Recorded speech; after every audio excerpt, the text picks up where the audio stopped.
नमस्कार, मैं हूं प्रदीप कुमार। आप देख रहे हैं पॉलिटिकल आइडिया। मित्रों, आगामी 17 अगस्त से राहुल गांधी की पदयात्रा बिहार में शुरू हो रही है। वोटर अधिकार यात्रा की शुरुआत हो रही है, सासाराम से हो रही है और इसका समापन 1 सितंबर को होगा पटना में। लेकिन इस पदयात्रा में 2-3 बातें महत्वपूर्ण है। उसमें सबसे बड़ी बात यह है कि ऐसा पहली बार हो रहा है जब तेजस्वी यादव बिहार की राजनीति में, मतलब राष्ट्रीय जनता दल राहुल गांधी के नेतृत्व में किसी बड़े कार्यक्रम में को आगे बढ़ा रहा है।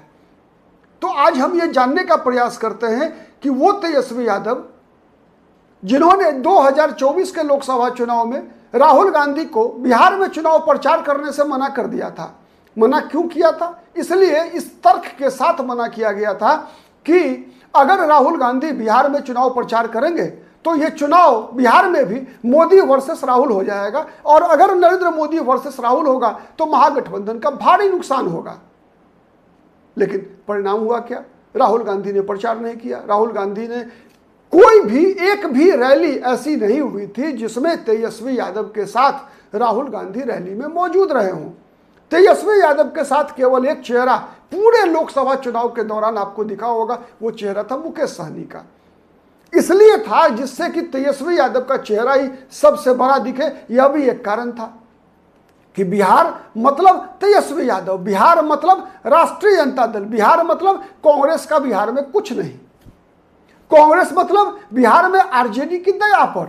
और किस प्रकार से दया पर? आप याद कीजिए, कांग्रेस पार्टी के उम्मीदवारों का चयन भी कई बार राष्ट्रीय जनता दल लालू यादव किया करते थे। इस बात की पुष्टि के लिए आप याद कर लीजिए, जब अखिलेश प्रसाद सिंह प्रदेश अध्यक्ष बने थे और कांग्रेस पार्टी के बिहार प्रदेश मुख्यालय सदाकत आश्रम में बिहार के पहले मुख्यमंत्री डॉक्टर श्री कृष्ण सिंह की जयंती मनाई जा रही थी। उस जयंती कार्यक्रम में लालू यादव मुख्य अतिथि हुआ करते थे, मुख्य अतिथि थे। और मुख्य अतिथि के रूप में लालू यादव को वो भाषण याद कीजिए जो उन्होंने अखिलेश प्रसाद सिंह के संबंध में दिया था। कहा था कि अखिलेश सिंह के बारे में कि जब लालू यादव रांची में जेल में थे, उन दिनों अखिलेश सिंह एक उम्मीदवार को पैरवी करने के लिए लालू यादव के पास पहुंचे कि ये राज्यसभा में इसके लिए पैरवी कर दीजिए। लालू यादव ने कहा कि मैं उसके लिए नहीं बल्कि तुम्हारे लिए पैरवी कर देता हूं। और लालू यादव ने सोनिया गांधी को फोन लगाकर अखिलेश सिंह को राज्यसभा का सदस्य बनवा दिया।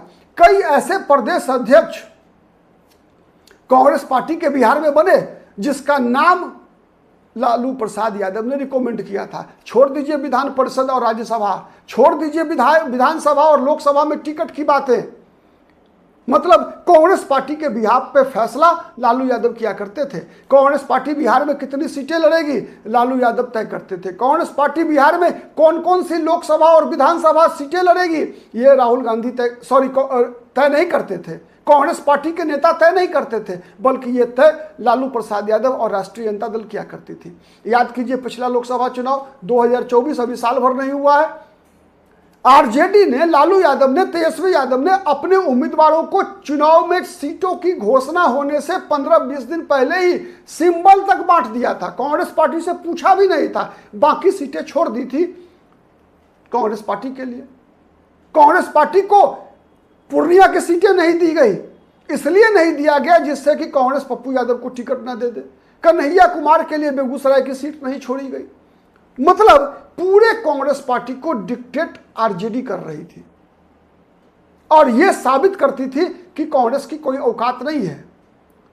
लगातार तेजस्वी यादव और आरजेडी ये आरोप लगाती रही कांग्रेस पार्टी पर कि कांग्रेस पार्टी को चूंकि 70 सीटें लड़ने के लिए दे दी गई थी 2020 के विधानसभा चुनाव में, जो कि महागठबंधन की भारी भूल थी, इसी कारण से तेजस्वी यादव बिहार के मुख्यमंत्री नहीं बन पाए।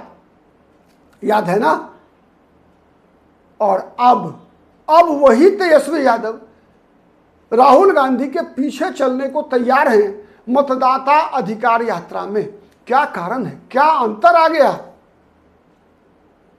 तो अंतर का सबसे बड़ा कारण यही है कि दो कारण महत्वपूर्ण है। एक तो पहला कारण यह है कि कांग्रेस पार्टी ने आरजेडी के हथियार से ही आरजेडी पर वार किया है। मतलब आरजेडी जिस डर का सहारा लेती थी राहुल गांधी के खिलाफ कि चुनाव मोदी वर्सेस राहुल हो जाएगा, इसीलिए राहुल गांधी को बिहार में नहीं आना चाहिए,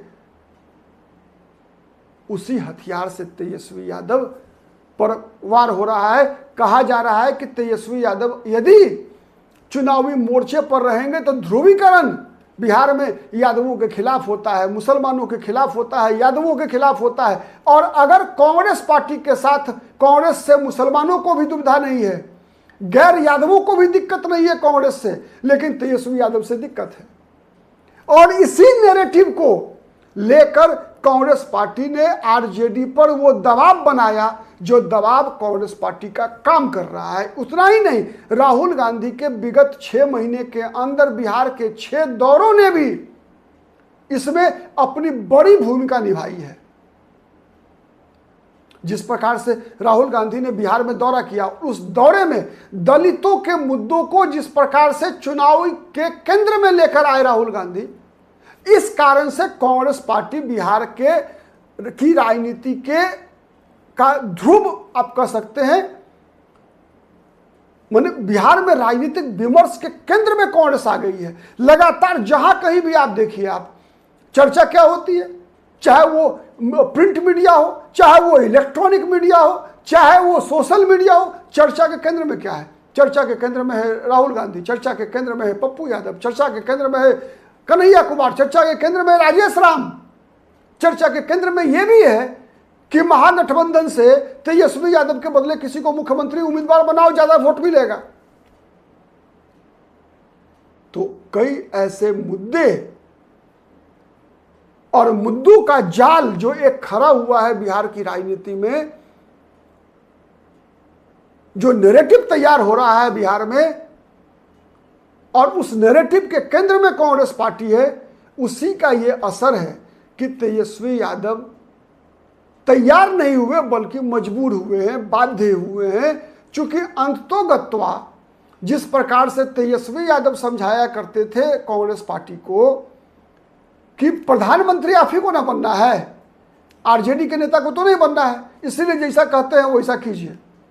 अब वही हथियार का इस्तेमाल कांग्रेस पार्टी कर रही है कि मुख्यमंत्री तो आप ही को ना बनना है, हम तो केवल बीजेपी को हटाना चाहते हैं, हम तो केवल नीतीश कुमार को हटाना चाहते हैं, मुख्यमंत्री आप ही ना बनिएगा, इसलिए जैसा बता रहे हैं वैसा कीजिए। और यही सब परिस्थितियां हैं। एक और फैक्टर है, बड़ा फैक्टर है कि जिस प्रकार से केंद्र में लीडर ऑफ ओपोजिशन बनने के बाद राहुल गांधी ने विपक्ष को जीवित किया है। आप याद कीजिए, नरेंद्र मोदी के प्रधानमंत्रित्व काल में 2014 से लेकर 2024 तक विपक्ष नाम की चीज देश के अंदर बहुत कम दिखा। एक तो आधिकारिक विपक्ष था नहीं, क्योंकि आधिकारिक विपक्षी दल होने के लिए 10% संख्या चाहिए। पहली बार कांग्रेस संसदीय दल के नेता मल्लिकार्जुन खड़गे थे, फिर दूसरी बार अधीर रंजन चौधरी बने, और अधीर रंजन चौधरी किस प्रकार से सरकार का सामना करते थे बताने की आवश्यकता नहीं है। तो राहुल गांधी के लीडर ऑफ ओपोजिशन बनने के बाद जिस प्रकार से विपक्ष की भूमिका में एक धार दिख रहा है, उसका परिणाम ही है कि राहुल गांधी ने कई मुद्दों को, जैसे बिहार में अभी एसआईआर का मुद्दा चल रहा है, मतदान में हेराफेरी का मुद्दा चल रहा है, और इन मुद्दों पर विमर्श के केंद्र में कौन है? राहुल गांधी है, तेजस्वी यादव नहीं है। तो यही सब कारण है जिस कारण से तेजस्वी यादव ने अंतोगत्वा राहुल गांधी का नेतृत्व बिहार की राजनीति में स्वीकार किया है।